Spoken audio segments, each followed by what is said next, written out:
Take two. And we're back with more exciting adventures of the Incredible Hoax. I am Chris. I am Mark. And we shot this in the same night, so I'm still just as hoarse. I feel hoarser. Do I sound as hoarse as I feel? I feel like I'm like... You have that kind of like, it's 3 a.m. and it's going. I don't know where this came from. It's going fast. I don't know where this came from. All right, so... You were so excited about the victory, the Titans' victory. I didn't even... Yeah, I think at one time I went, yeah, nice, or touchdown or whatever. I know. We exaggerate. Exaggerate, of course. So, streaming. Little setup here. Yeah, that's a thing. Mark is trying to get his... Trying to pick his nose. There it is. I'm picking his nose. Anyway, that's Judo. So, he's supposed to be quiet, even though he's not doing it. So, Mark is new to streaming. We finally got him. He got a smartphone. Yeah, so not so smartphone, yes. Not so smartphone. We got a Galaxy something? It's a Samsung Galaxy Express Prime 2 something. Oh, God, I don't even know what that is. All right, it's a smartphone. You got him a smartphone, and we... It was in a bargain bin. We got him into Amazon Prime. At Dollar Tree. He's now streaming. He's watching streaming stuff. This is a monumental achievement in Incredible Hoax history. So now you are part of the streaming movement. Hulu, Netflix, all these apps and things like that. You're just doing Prime right now. What are your thoughts now that you're in the world of streaming movies? Yeah. TV? Well, it's a bit of a paradigm shift. I'm the guy. I was like one of the last people. He's old school. Old school. Hastings Entertainment. Those stores just closed like a year and a half ago, I think. And I was one of the last people, in there. And you have to leave now, Mr. Hoke. I'm like, really? And I'm like hanging on to the column and all that. But you really need to leave now. Okay, I guess I gotta leave. That's where I did all my rentals and stuff like that. Sure. So I was hanging on and all that. Fast forward, and then this summer I finally broke down and, hey, 30-day trial, Amazon.com, Amazon Prime. I got me a Ultra HD player, Sony. Yeah. Plays my 4Ks and all so you that. watch it through the app on So the apps are on there, so it made it really easy. Like, let's try the 30-day trial. Okay, I'll try that. Well, it's just kind of like this streaming thing is kind of like Lay's potato chips. You just can't just eat one. Mm-hmm. You just keep coming back for more. Before you know, you've watched one show, then it's 3 shows, then it's 5 shows, and it just keeps growing. Mm-hmm. So it's a neat thing. All the things that we heard about years ago, which is why I was like, I don't know about the streaming thing. We heard, I was like, well, the internet cable and all that, the fiber optic cables. Oh, so many people are going to be online. It's going to be buffering all the time. It's going to be slow and all that. None of that has happened. Mm-hmm. So all those things that those kind of fear tactics to keep you off streaming, none of that has happened. I'm happy to say. Well, I don't know that there was any fear tactics to keep you off streaming. I never heard that. I mean, why would somebody try to scare you to not engage in commerce and buy stuff? I don't know. Who were you listening to that was trying to scare you away from streaming? Well, I think a lot of the, hey, you want to stick with the like physical product. You want to keep buying DVDs. You talk about like tech things you would read? And, like tech people. Oh, okay. Like, I was just saying, like, I never saw any piece of marketing trying to scare me away. No. But like, people are like, hey, you don't want to lose you don't want Blu-rays to quit being made and things like that, do you? Like, well, I guess not. And then they're like of course, they're running down streaming. Well, you know what happened? I'm like, oh, really? I see. Yeah, okay, that makes more sense. Okay, I was like, what are you reading? Yeah, but happily, though, the service has been... no, you're good. Been fine. You even live in a rural area that got to have high-speed internet, and you shouldn't have any issues out there even. We have the badass internet here. I pay a lot of money for it. Anyway, it's whatever it is. It's the gigabit something or other. And we have multiple things going around the house all the time and never have issue. Play PlayStation online while somebody else is on their phone, and somebody else is watching Netflix and stuff. So yeah, we don't have any issues with that. So, but now that you're in it, do you want more? Are you happy with just Prime? Or are you going to try Hulu? Hulu you can get for like $6. I think Netflix, the cheapest one, is like 9, 8. I don't know. I don't really pay attention. I got the big Netflix. I got the Netflix that's like 4K and yeah. You gonna do more? Well, there's a lot of content already on there. You know, we've had separate shows talking about there's almost too much TV. You know, that's out there. There's a dilution of product, I think. So there's really a lot of that. I think at some point I would consider Netflix. That would be my if I had another add-on, I'd think about that. Okay. Right now, I'm still kind of enjoying what I have. You know, and I've been able to actually watch movies that just came out just a couple of months ago, like you know, like Ant-Man and the Wasp. You know, well, that was on Prime. That was on the rental. It's on a rental thing through Amazon. It's through the service. Though. Yeah, but most people when they say Prime, they mean like the stuff that you watch included with the price. Yeah, I'm here. I hear you. But that's a neat feature too. Because I mean, all that stuff I used to do through Hastings. So, like I said, I was one of the last people that was still going there, and so when they closed, it was like, you know, you can go home now. You still Redbox it? And you still Redbox it now? Prime? No, it's just Prime. Okay. Yeah. Do you have HBO and all that stuff at y'all's house? No. Just regular cable? Just regular digital cable. Okay. So. I didn't know if you had HBO and everything else too. No, the only thing we have is we have some Flicks channels. They're not very good.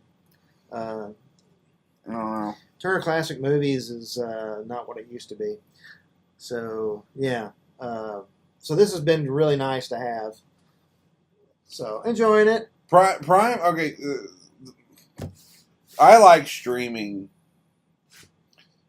Here's my take on all the content watching and stuff.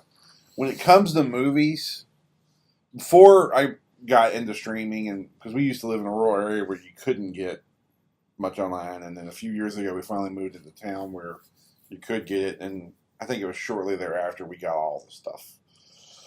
And before that, like if I would like download a movie or something, but if I hadn't seen it at the theater, it might be forever before I'd actually get around to watching it at home.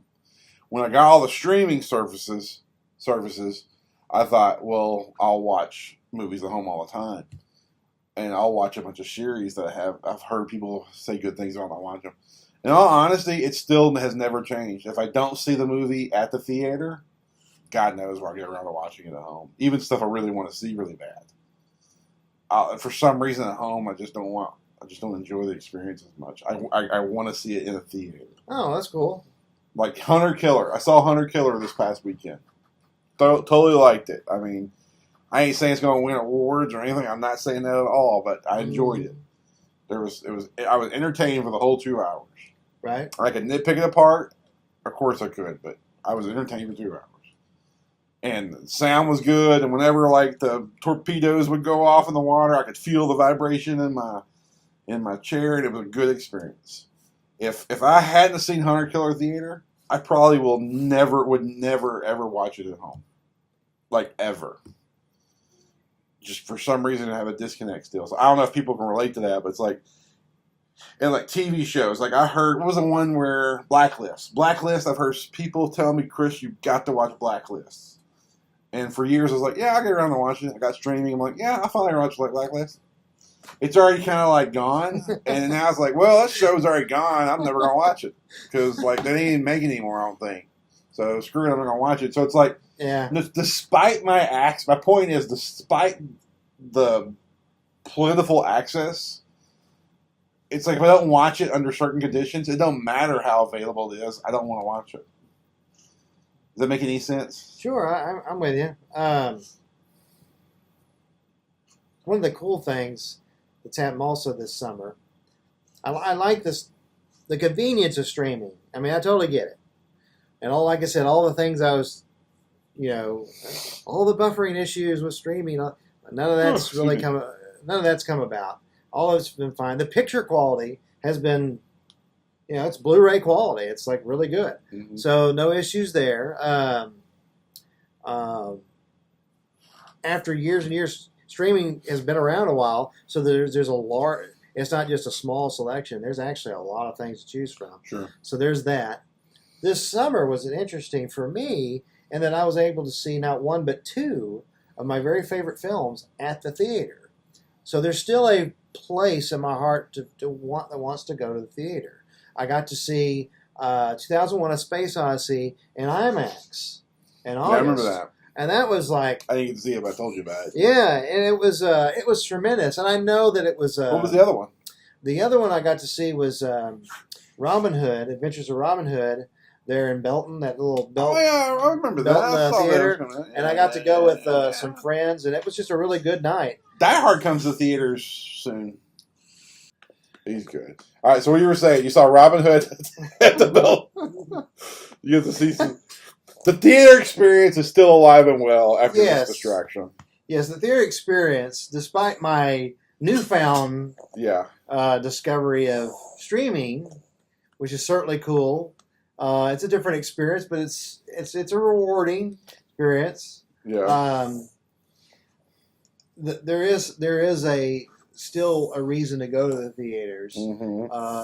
That experience can still be rewarding, and I did get a chance to see 2001 in August in IMAX, and then of course I saw Adventures of Robin Hood there at the Beltonian Theater with some friends, and that was a blast. Yeah.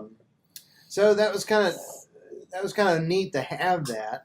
Those are two of my very favorite films in my top 15. So really cool. Well, Die Hard's in my top 10, and it should be back in theaters like any day now. It's literally, it's really soon. Almost 30 years old, believe it or not. Yeah, it's coming back into theaters for a small run. Let's look it up real quick.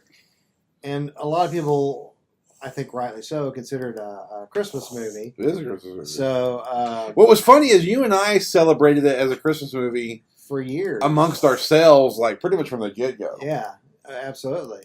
And then later on, like if come to find out, like we weren't the only ones; other people were doing it. Yeah, it's like sometime in the mid 2000s. It's like people started figuring. It was like talked about. Started getting on that bandwagon. Like, well, like last year, I watched it last year at Christmas. There. It was on HBO or Cinemax or one of them at Christmas time. Hell, I watched it. I've got the Blu-ray and everything else, but it was just happened to be on. And it was the evening, and I was like, let me watch this. Let me see. It's coming out soon. Where is it? We should do a search. Die Hard. And he does the Fandango. Presented by Turner Classics. November 11th. Oh, Mom's birthday. Our mom's birthday. Yeah. Let's see. That's a... What day is that? Sunday? It is this coming Sunday. This coming Sunday. So, for all you folks out there, Die Hard will be at the theater. Coming soon. Relax. Come out to the coast. If you ask, click. Okay, so you are now in the streaming world. You do enjoy it. Yes. And could be more streaming for you. Yeah, like I said, I'd be looking to Netflix next, probably. I like the big three: Prime, Netflix, and Hulu are all good. Hulu has movies. It's a lot more TV shows, but they do have their movies on there.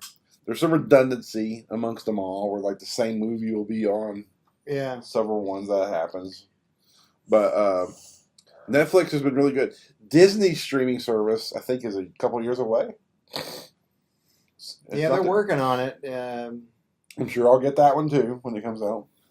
Some of those, like I said, you do wonder. We've had shows about this. You do wonder how many is too much of these different services. Yeah. The conversation we had was like, at some point, I'm blessed that I make a good living, but at some point, even I'll be like, Jesus, how much money am I spending a month on $5 for this one, $10 for that one? Yeah.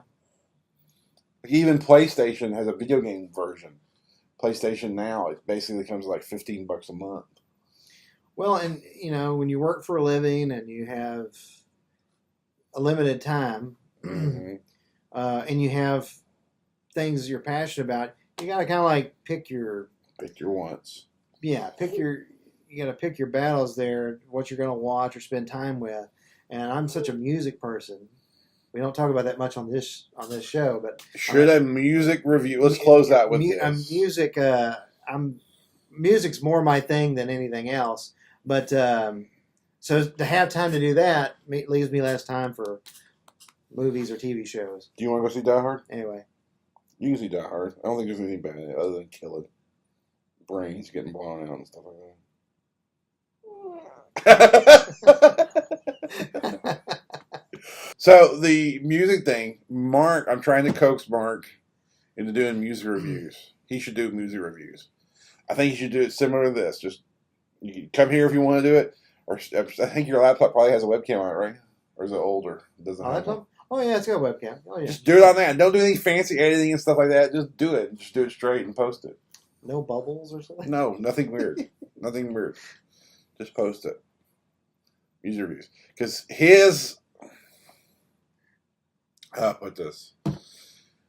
He will tell me I'm not the music. I don't have the ear he has at all. I'm not going to pretend I do. He'll tell me about a song and he'll play it, and I'll go, oh, okay, whatever, cool. And he's like, this is awesome. This is the best song of the year. And I'm like, okay, whatever. Then, like, 2 years later, it'll be on some movie. I'm like, oh, man, that song was awesome. Did you hear that song? He's like, I told you about that song 2 years ago. I was like, I didn't even know it existed 2 years ago. He's like, yeah, I told you. I'm like, how come it sounds different? Like, I don't remember this. Like, how many times has that happened? I've lost count. You could have a ton of money if you had a dime for every time that's happened. It's happened a few, yeah. So you got an ear. You got an advanced ear. You hear it before other people hear it somehow or another. I don't know how you do it, but you do it. Well, like last year's number one song was Northeast Southwest by Japan Droids. So I look for it to be on bumper music from ESPN. Where do you even know about this from? Where does this? I look. All right. Well, hopefully I know where to find this stuff. Hopefully, he'll do a music review show soon. But yeah, yes, you'll hear it on like NBC Sunday Night Football on a bumper music here within the next year. And you go, hey, what is that? Like, oh, yeah, Mark told me. Then about we need to start Japan documenting. Droids. We need to start documenting this via video review. So, hopefully, a music or video review show soon from Mark. Hopefully, soon. Review music. And here's our second. Adieu. Adieu.